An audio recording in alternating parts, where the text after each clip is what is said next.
un combattant de la team. Donc Eva qui a aussi Peter Ligier dans son coin, donc le champion Bantamweight de l'European Beatdown, qui était avec nous auparavant et qui reviendra un peu plus tard.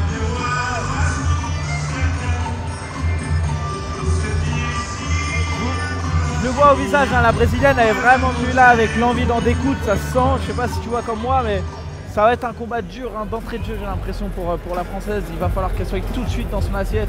J'ai vraiment l'impression que la brésilienne ne va pas laisser, n'a pas envie de faire durer le combat, elle va essayer de rentrer dedans tout de suite. Alors moi j'étais pas à la pesée, toi tu l'avais vu hier, mais j'ai l'impression qu'elle a quand même fait un assez gros rebond parce qu'elle a quand même d'être assez costaud quand même pour 52 kilos. Et ouais, elle a des belles cuisses et je l'avais déjà vu pareil comme dans les vidéos et je te dis, elle a un super mouvement de bassin sur son ground and pound, elle a vraiment une force dans le bas du corps. Allez, DJ MC. European Beatdown, sponsored by Wicked One, live from Mons Arena, Mons City, Belgium. The time has come for the first championship contest of the evening. 3 5-minute rounds for the European Beatdown strawweight title. We introduce first the blue corner. At 165 centimeters tall, she weighed in officially at 52.5 kilograms. She has a professional record of 3 victories, 1 defeat, representing MMA Fusion Fighting out of France, presenting Eva Wanheda Dort. Across the cage, her adversary in the red corner. She weighed in officially at 162 centimeters tall and weighed in 52.2 kilograms. She has an identical record, 3 victories, 1 defeat, representing New Nation and fighting out of Olinda, Brazil, presenting Mayara Cangasieira Tays. When the action begins, your referee in charge is Ahmed Korchi. En tous les cas, ils ont l'air toutes les deux d'être déterminés. Hein, Ah ouais, j'ai l'impression dans leur regard que ça sent vraiment la poudre. Ahmed Korchi, l'arbitre du combat, a intérêt d'être hyper vigilant parce que j'ai l'impression que ça va pas s'arrêter tout de suite s'il y a un KO. Elles vont essayer de mettre les 2 frappes qui sont inutiles. Donc Eva, ancienne judoka, donc qui a l'habitude quand même de faire de la compétition au haut niveau. C'est ça. Après, sur les judokas, on peut noter parfois qu'ils sont un peu sur le contact physique et sur l'impact des coups de poing, ils sont parfois surpris.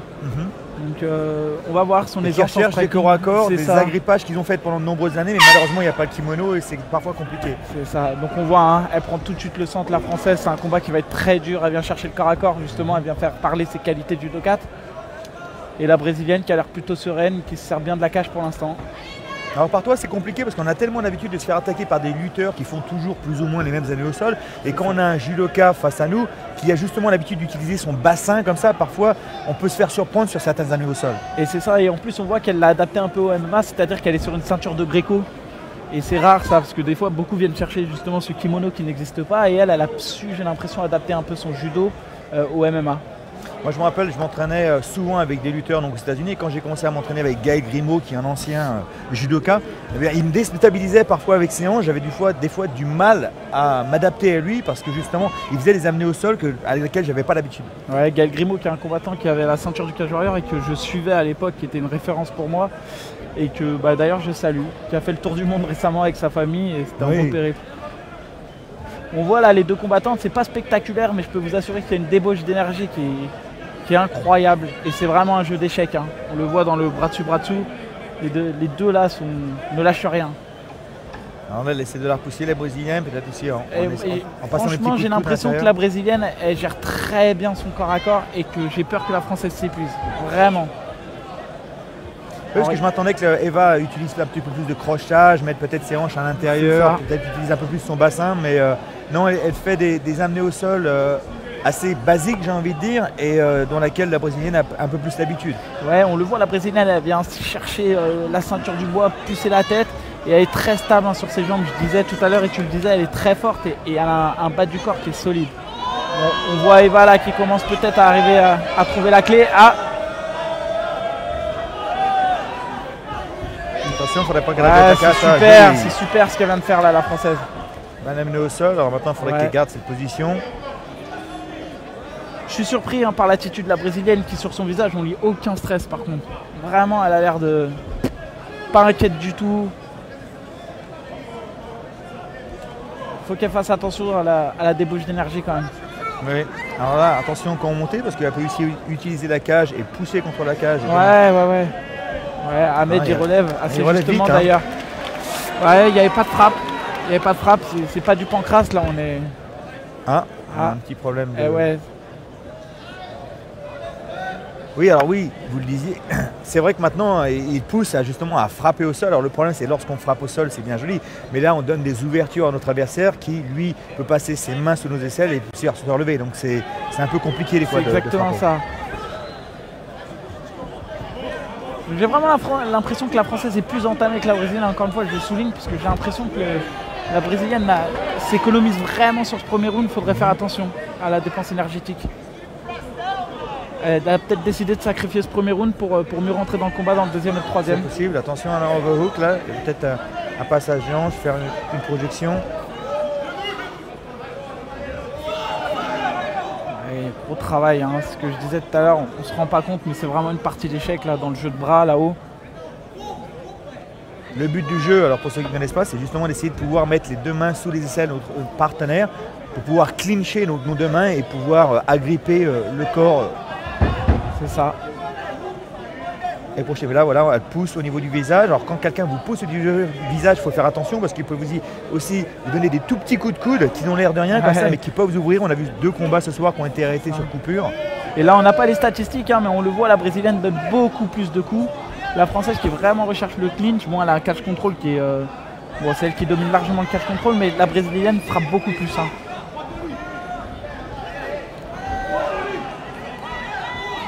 Eva qui la boxe. Super high kick.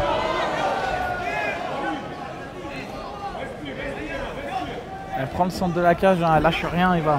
Alors c'est ça que j'avais trouvé le problème d'Eva, c'est qu'elle avait une boxe qui n'était pas trop mal offensivement, mais défensivement, aussitôt qu'elle prend des coups et qu'elle commence à reculer en arrière, et là elle est très souvent en difficulté. Et on peut voir, elle a du mal à bloquer, à remettre derrière, à aller en contrée. Par contre, quand il faut aller vers l'avant, comme là on peut voir, elle y va et elle n'a pas peur. Elle y va, elle crosse et elle vient chercher le contact.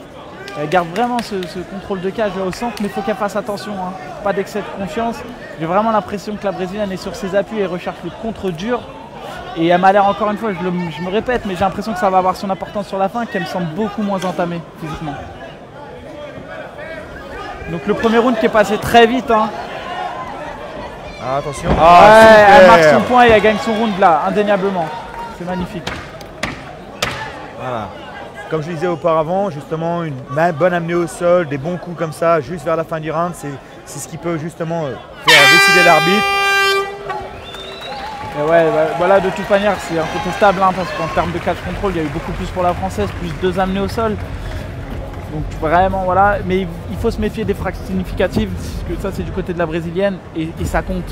Hein. On n'est pas là. On a vu plusieurs fois, parfois, moi, je l'ai vu, j'ai vécu moi-même, on peut avoir un bon cage control, mais certains arbitres ne le voient pas du même yeux. Et c'est vrai qu'une amenée au sol, tout de suite, on peut faire la différence à ce niveau-là, et c'est incontestable. C'est plus spectaculaire et c'est clair. Attention, en tout cas, je le dis, là, je le vois, les 2 combattantes se reposent, récupèrent leur souffle. Et je vois une Française qui est quand même beaucoup plus entamée que la Brésilienne. Il va falloir qu'elle gère bien son deuxième round. Et surtout que maintenant, elle commence à voir les coups connus de venir. Donc elle sait qu'à chaque fois, elle va venir chercher le corps à corps. Donc maintenant, la Brésilienne, elle va s'y attendre un petit peu plus. Elle va être un peu plus en défensive. C'est ça, à moins qu'ils changent complètement leur tactique. Mais j'y crois pas trop, parce qu'on fait en fonction aussi des compétences de nos combattants. Là maintenant, le jeu est clair, il n'y a plus de secret. Hein. Il y en a une qui cherche à striker, une autre qui cherche à coller. Et voilà. Après, j'ai pas l'impression qu'il y a un gros niveau de sol pur grappleur ou JJB au sol.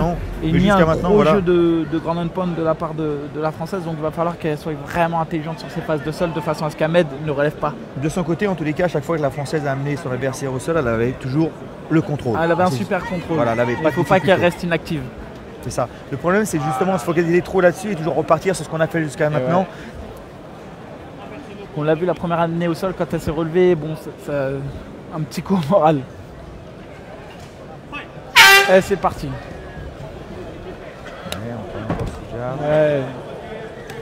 Elle rentre forte, hein. Franchement, elle se donne coup pour coup. Ouais.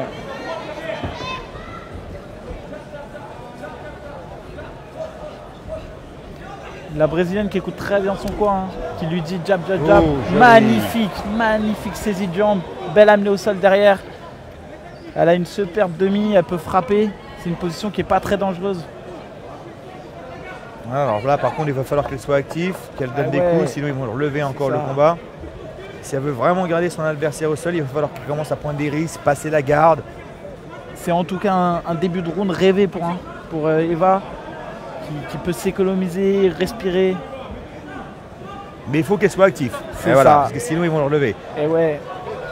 Il relève très vite, c'est vrai en plus. Hein. Moi personnellement, je trouve qu'il relève trop vite. Là, il a relevé un peu vite sur cette action parce que bon. Ouais, elle est maligne, la Brésilienne, elle vient chercher ses points. Elle vient chercher ses points. Et ouais, magnifique. Joli contre, joli contre. Là, c'est le judo qui a parlé. Magnifique. Magnifique round d'Eva. Et j'ai l'impression que là maintenant, c'est la Brésilienne qui commence aussi à physiquement être dans le déclin. L'arbitre qui les avertit une nouvelle fois de se relever. Il faut qu'il laisse le temps quand même de travailler parce qu'elle a une super position. Tentative peut-être de guillotine sur la montée. Elle a la montée, peut-être chercher le grand end pound serait plus simple. Je pense aussi, parce que là la guillotine ça reste d'être compliqué. Il y a le travail en dessous. La Brésilienne qui tape, coûte que coûte. Je pense que... Et parfois ils tapent parce qu'ils sont un peu désespérés. Ils disent si je tape, bon, ils vont peut-être relâcher. Ouais. J'ai pas l'impression qu'elle a la soumission, la française là. Ah. Elle rentre bien la tête. Allez, vraiment, ça c'est un combat de titans. Les deux, elles lâchent rien de rien. Donc là, il faut qu'elle passe les jambes de l'autre côté de sa tête, la Brésilienne, si elle veut espérer sortir de là. Ça va être compliqué. De ce côté, Eva, elle lâche pas la guillotine, elle essaie de réajuster son corps. Ouais, c'est super, c'est limite de la lutte. Comme on disait tout à l'heure, elle a quand même adapté. Elle a une position de crucifix. Ouais, exactement. Debout. C'est hyper désagréable. Donc si elle arrive à l'amener au sol, la Brésilienne est très sereine encore une fois sur son visage. C'est étonnant parce qu'elle perd. Et là, le temps joue contre elle.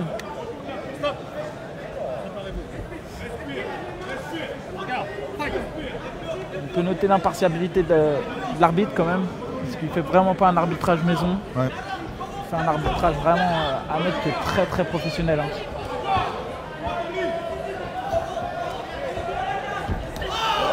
Oh, le crochet elle est passé pas loin là. C'est pas mal. J'ai l'impression qu'elle a trouvé son rythme en plus, Eva, dans le combat. Là, elle se sent confortable dans le clinch, elle sait que voilà, au niveau offensif, il n'y a rien au niveau du clinch, donc elle contrôle cette position, cette situation. Elle se sent peut-être moins en danger sur les phases de striking, elle a peut-être senti une baisse de régime de la part de la Brésilienne. Mais elle a compris que si elle était agressive la première, elle pouvait avoir le clinch. Elle cassait plus facilement la distance. Puis elle gagne ses secondes contre la cage. C'est un deuxième round là, qui est incontestable pour l'instant, qui est en faveur d'Eva. 90 secondes, il nous reste là. Si elle nous fait une autre amenée au sol, ouais, on ne voit pas comment le round peut tourner là, à moins qu'il y ait une vraie échange en striking. Peut-être que l'arbitre va casser le clinch aussi, il faut qu'il continue à être actif. Mais pareil, ces petits coups de genoux, ils ont l'air de rien, mais parfois ils peuvent toucher au foie au bon moment. Ça peut sécher, ouais, exactement. Et on peut tomber. On l'a déjà vu auparavant à l'UFC, de voir des gens qui sont le plus petit coup de coude que vous pouviez penser, il avait l'air de rien, mais si on touche au foie, ça tombe tout de suite. Ouais. La Brésilienne qui lâche rien. Ce sera une victoire vraiment méritée. De part et d'autre, une vraie débauche d'énergie. Elles n'acceptent rien. Ouais, c'est pas mal ce qu'elle fait là. Elle boxe, elle relutte, elle boxe. Elle marque des points, elle revient à l'intérieur. Ouais, c'est pas mal du tout ça, décrocher. Le MMA c'est vraiment un jeu d'incertitude. Et on a vu encore une fois et elle finit fort. C'est bien ça de finir fort. Faut pas chercher la soumission, je pense à 20 secondes. Encore 20 secondes. Qu'elle fasse un beau grand end pound. Elle a de quoi nous faire un beau grand end pound, elle finira pas sur une soumission. Faut qu'elle finisse fort. Son coin devrait lui dire. Et ouais, faut casser le moral de son adversaire. Là, ce serait bien de se relever, mais bon, en même temps, elle a gagné le round. Maintenant, Eva a commencé à trouver son rythme, à trouver ses positions, à trouver un peu comment son adversaire utilisait ses hanches, utilisait son poids. Donc, elle a beaucoup plus de succès avec ses amenées au sol. On le voit, elle a vraiment clairement trouvé son rythme. Autant au premier round, je l'ai trouvé entamé, et là, j'ai l'impression que ça s'est réégalisé dans la jauge d'énergie. On a la Brésilienne qui a du mal à imposer son striking, puisque Eva vient très vite casser les distances. On a une Brésilienne quand même qui a été intelligente, qui a essayé de chercher l'amener au sol pour égaliser en points, mais bon, qui s'est fait contrer. Il faudrait voir Eva sur le dos, c'est peut-être la solution. Oui, mais ça va pas être évident parce qu'Eva reste quand même bien sur ses appuis, elle est quand même offensif avec sa boxe, donc elle a tout de même progressé avec sa boxe par rapport à l'année dernière. On le voit, c'est beaucoup plus propre. Défensivement, bon, il y a toujours des lacunes, mais bon, encore une fois, c'est que c'est cinquième combat, donc elle a encore une marge de progression et heureusement, mais en tous les cas offensivement on a vu qu'elle a progressé au niveau de sa boxe et ça déstabilise son adversaire qui à mon avis s'y attendait pas. Et puis on peut noter quand même les deux combattantes, par contre là vraiment j'insiste sur le fait que les deux combattantes ont une super condition physique. J'avais un peu peur pour Eva au premier round et puis là on voit qu'elle revient pleine bourre. Oui, elle a trouvé son deuxième souffle durant le deuxième peut-être qu'elle s'est mise en confiance sur sa stratégie et que maintenant elle sait exactement quoi faire. Elle cogite peut-être un peu moins. Attention, c'est crochet là. La Brésilienne qui reste très dangereuse sur les phases d'échange en boxe. On la sent vraiment en appui, elle frappe fort. Elle veut toujours trouver son contre avec le crochet du bras avant et le direct du bras arrière. Il faut qu'Eva puisse accepter aussi de reculer de temps en temps, je pense, pour ne pas prendre le risque de se faire contrer. Je crois qu'il faut qu'elle choisisse une distance très courte ou très loin pour ce troisième round, puisqu'elle gagne clairement les deux premiers. De son côté, pour Mayara, je pense que si elle veut vraiment avoir du succès au troisième round, il faut qu'elle soit beaucoup plus agressive. Il faut qu'elle prenne des risques maintenant, qu'elle essaie de rentrer à l'intérieur. Même si elle rentre au clinch, de prendre des risques. Ça, elle est dans une grosse zone de danger. C'est ce qu'elle a fait là. Alors là, on prend un risque, mais là, il faut savoir aussi se défendre. C'est ça, parce qu'elle prend une grosse... C'est un très gros danger d'avoir la cage à 1 mètre derrière son dos. Il faudrait qu'elle se batte pour prendre le centre de la cage. Là, avec son bras droit, il faudrait qu'elle revienne à l'intérieur. Toujours aussi rester à l'extérieur. Parce que cette position, c'est une position qu'Eva a l'habitude. C'est une position assez similaire à ce qu'il y a au judo. Voilà. Superbe amené au sol. C'est super.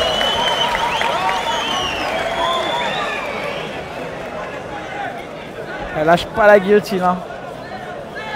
Elle lâche pas la guillotine. Je pense qu'elle la garde juste pour pouvoir relever, de faire que l'arbitre les relève, plus que tenter une soumission. C'est vrai que j'ai pas l'impression qu'elle ait quelque chose. Non. C'est peut-être pour bloquer effectivement. Elle a vu que l'arbitre... Ce qui est déjà un mauvais signe. Ouais, c'est vrai. Effectivement. Non, les donner des coups de genoux en dessous comme ça, c'est pas vraiment efficace.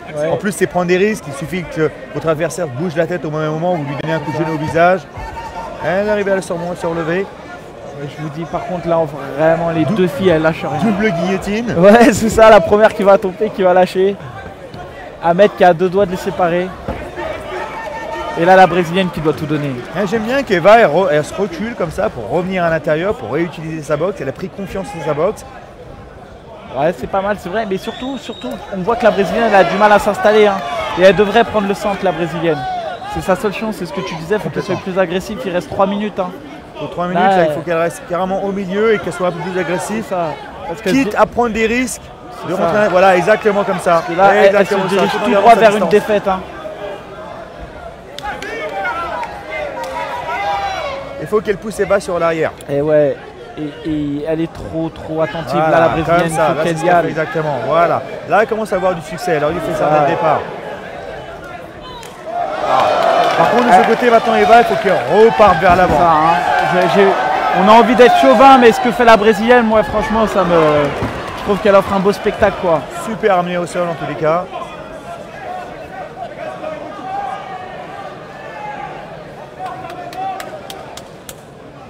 C'est vraiment une opposition de style assez classique qu'on retrouve là. Une strikeuse face à quelqu'un qui va vraiment chercher le clinch, bloquer et prendre des positions au sol, quoi. Et je suis sûr que Mayara est pas si mauvaise que ça au sol, mais le problème c'est lors de son combat, enfin les judokas, la spécialité des judokas quand même c'est d'avoir des positions très lourdes. Ils ont toujours l'impression de faire 2 fois leur poids lorsqu'ils sont sur vous. On ne peut pas les bouger. Et c'est ça avec Eva là en ce moment qui... Eva, un grain d'épingle spectaculaire, hop, il passe derrière, elle prend oui, oh c'est beau.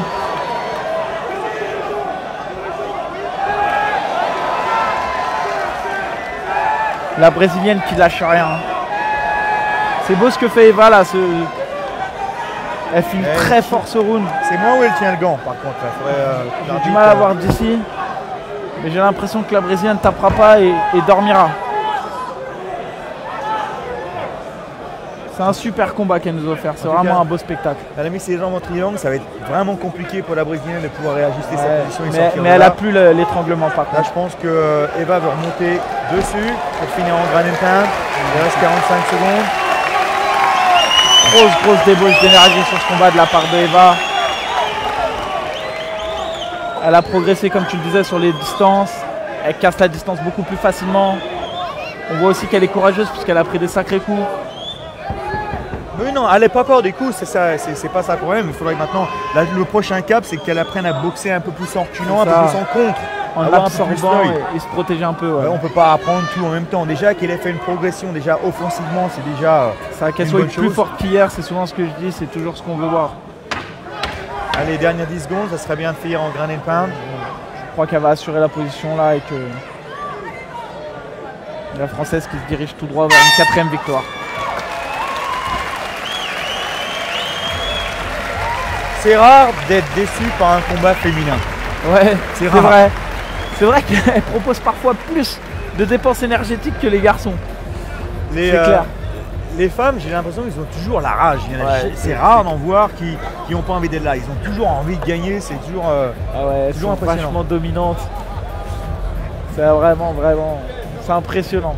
En attendant le résultat de ce combat, si tu pouvais nous parler de ton club dans lequel tu t'entraînes à Paris. Alors je m'entraîne à Hobby Fight à Vitry-sur-Seine. Donc c'est un club qui était vachement réputé pour le Muay Thai, la section Muay Thai en fait, parce que c'était une fusion avec Haute Tension. Donc Haute Tension qui était très réputée à l'époque, qui a sorti des grands champions. Et qui aujourd'hui a ouvert une section, enfin depuis l'année dernière, une section MMA Pro.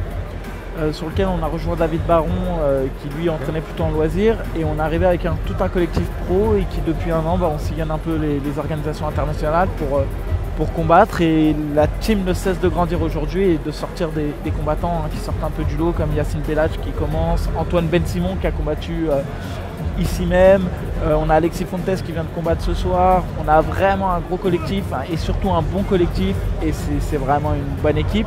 Et on a une section loisirs, il ne faut pas l'oublier, une section loisirs qui nous pousse, qui nous aide parce qu'il nous donne de la force au quotidien, il nous encourage, et c'est hyper important de se sentir en famille. Donc c'est vraiment un super club, c'est à Vitry-sur-Seine. Et je suis fier de représenter cette team. Vous trouvez comment, il y a un Facebook ou On a un Facebook, on a Instagram, donc il y a Instagram Hobby Fight, il y a le Facebook Hobby Fight. Et puis pour ceux qui me suivent, moi je mets souvent, je les identifie, donc il suffit de les suivre et vous aurez au moins toute notre actualité. Et si vous voulez rejoindre notre équipe, c'est avec plaisir. Génial, d'ailleurs on rappelle, David Baron lui aussi, un vétéran de l'UFC, il avait fait de belles victoires, non seulement de l'UFC mais le Pride aussi. Il avait battu Sakurai. Ouais, David Baron qui est un peu comme toi, de la même époque, et vous êtes vraiment les pionniers du MMA. Un vieux de la vieille. Allez, résultat du seul combat. Ladies and gentlemen, presenting the championship belt will be our head of public relations, Mr. Tony Testa. European Beatdown Strawweight Championship. Ladies and gentlemen, this bout goes the distance, 3 rounds. We go to your judges' decision. All 3 judges scored about 30-27 in favor of your winner by unanimous decision and the new European Beatdown Strawweight Champion, Eva One-Hitter Dute. Donc victoire de la Française, pas une grosse surprise, mais en tous les cas, super performance de sa part. Ouais, super performance entièrement méritée, qui se sanctionne donc par une ceinture. Donc on la reverra dans l'organisation pour sûr. Et je lui prédis quand même un bel avenir parce qu'elle a montré de bonnes choses et surtout du cœur.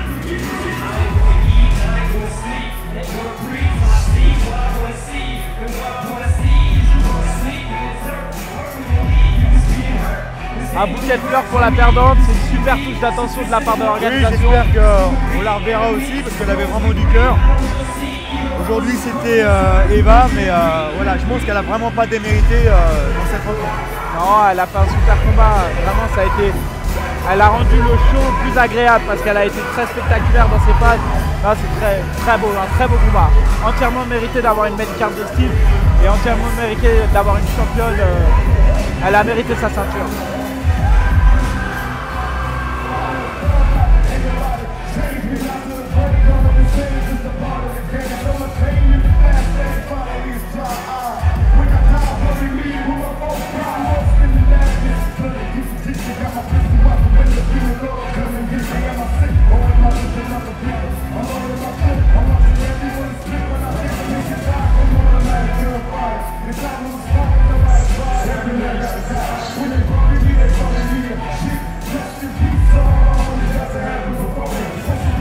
Sinon, à part ça, aucune nouvelle de ton prochain combat? Tu as des combats déjà en ligne, des choses en tête? Alors pour mon prochain combat? Ouais, oui. Ouais, alors pour l'instant on est en discussion avec le M1, normalement c'est